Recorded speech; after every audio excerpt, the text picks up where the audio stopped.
Next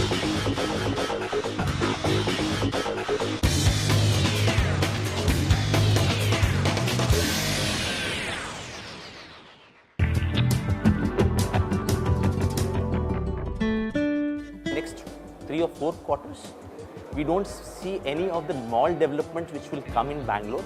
The next development which will be delivered in Bangalore will be in the 3rd quarter of 2014, and that is also very small size, less than 500,000 square feet.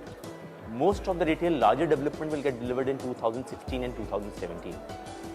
So one way it's good because it's not much of supply coming in, there will always be a demand for thing, and people can take a strategic step. What should be the size, how much should be the trading, and can take a calculated decision so that you don't go for a larger space and end up bleeding or not performing well. It will be a calculative decision which people will start taking. So I think the next trend which will hit the market for next 1 year will be calculated decision as far as the location, the sizes, the trading densities, and the offering which they can be available.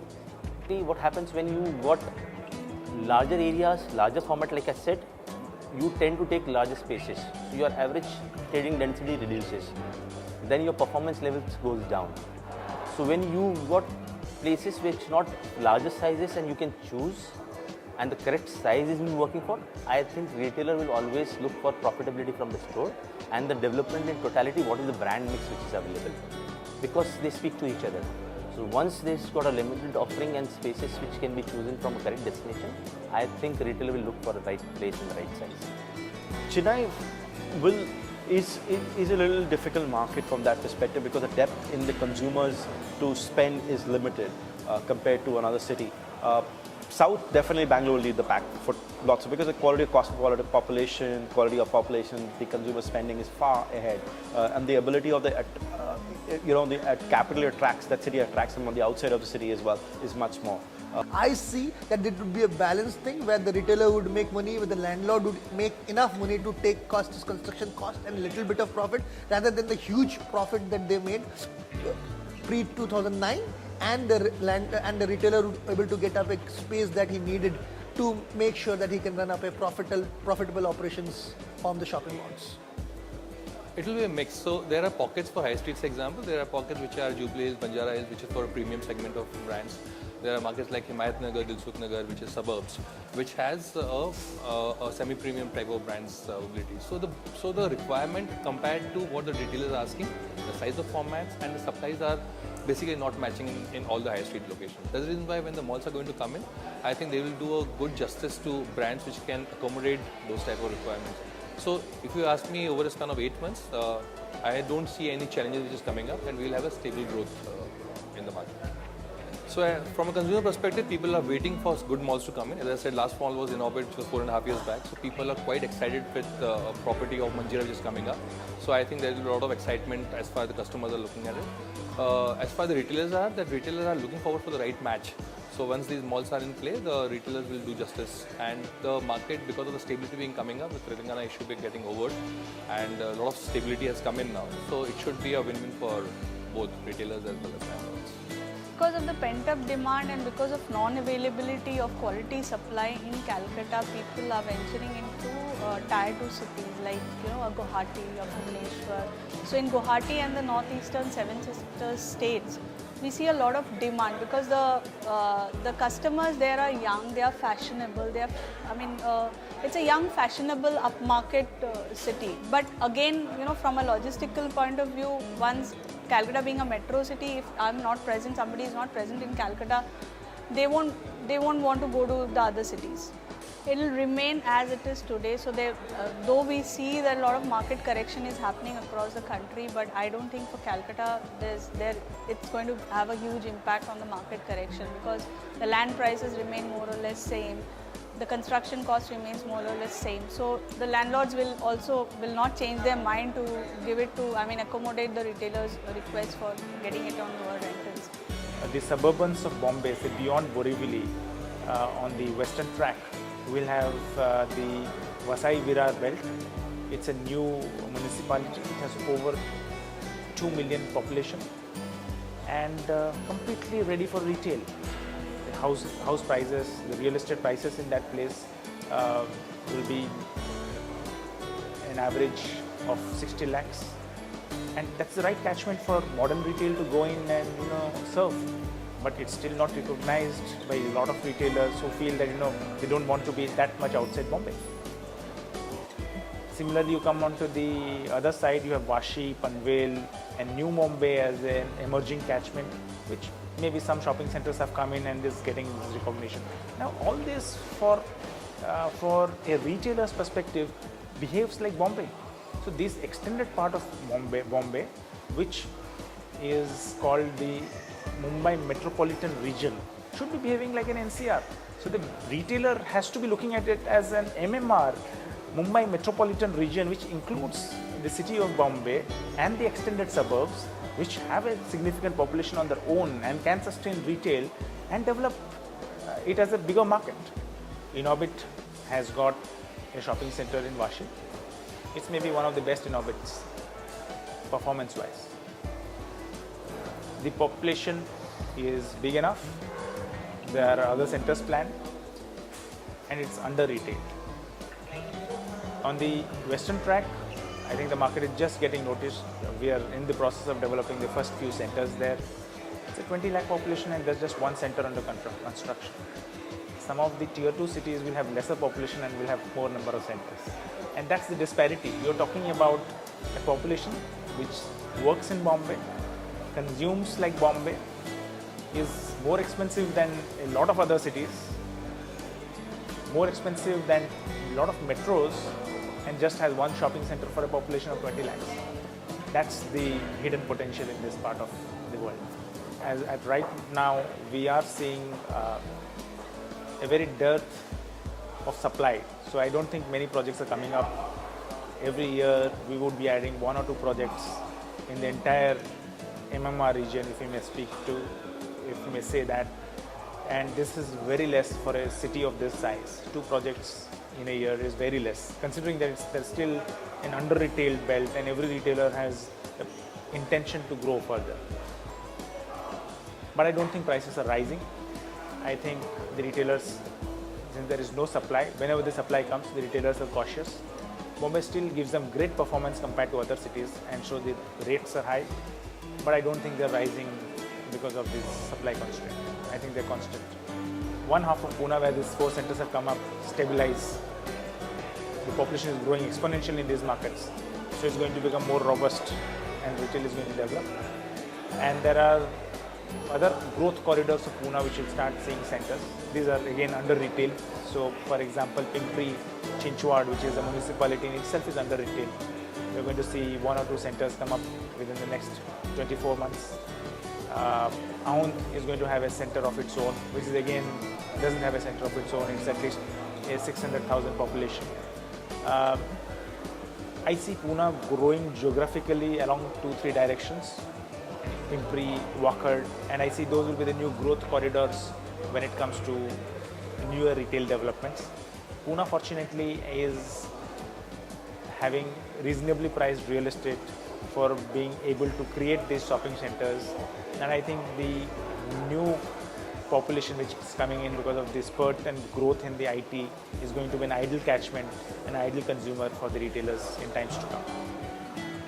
Essentially, in the next 2 years, definitely in tier 1 cities, I can tell you it's going to be a completely landlord-favored market, friendly market, because of lack of quality space being built in the past. So there's as I said, there's existing pressure on the existing malls and a few key malls which are coming up. There's existing pressure for every retailer to get into.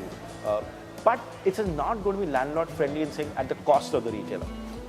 So it's not going to be one versus the other. Yes, there is an advantageous position which is going to the developers. He can now choose which retailer he wants in there and what. But he cannot do it at the cost and saying because there's lack of space and I'll charge you double the price now, or I'll charge you much more higher. So it's not going to be at the cost of the retailer, but yes, it'll give him the landlord more choices to open up to and saying I have 2 or 3 people to choose from, or I have better options in terms of getting into my product today.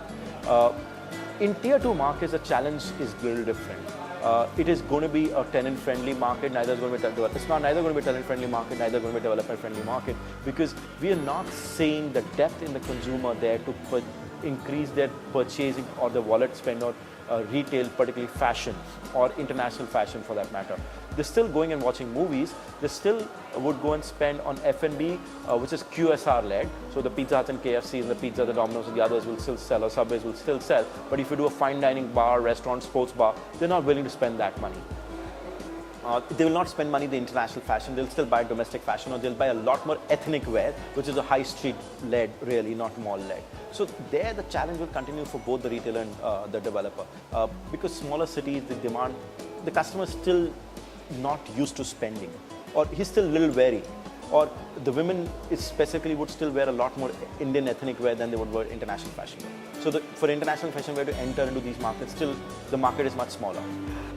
Our economy is going to go through an upside. We are going to get our growth rate back.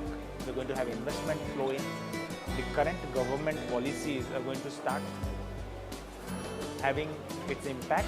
We're going to see consumptions on the rise, which means that the retailer will start getting more more sales, and then his profitability is going to increase. I can see this trend in many cities where the newer buildings on prime roads or the newer buildings which are coming up on arterial roads are being planned with retail space on the ground floor. And I think this is going to increase the supply. There will be a phase lag because I don't think you will find the real estate immediately, but I'm sure this is the trend to come. Apart from that, I think we are also overlooking one fact. We were on the phase 1 of a development where we went ahead and launched shopping centers everywhere. Going forward, it is going to be very focused. So a developer will make up a retail center as a part of a mixed-use development. He will make up a retail center as an energizer of his entire development. He will make up a place as a retail center when he sees that it is more viable to do retail on a long-term basis. At the end of the day, the developer community also has to realize that retail is just not real estate. It's an asset class which is a little bit more complex. It's an asset which gives an annuity return, and it's a long-term sustainable development. So if a developer is looking at a horizon of 5, 10, 15 years, the minute he crosses and has a horizon of beyond 15 years, retail real estate is the asset class to be in.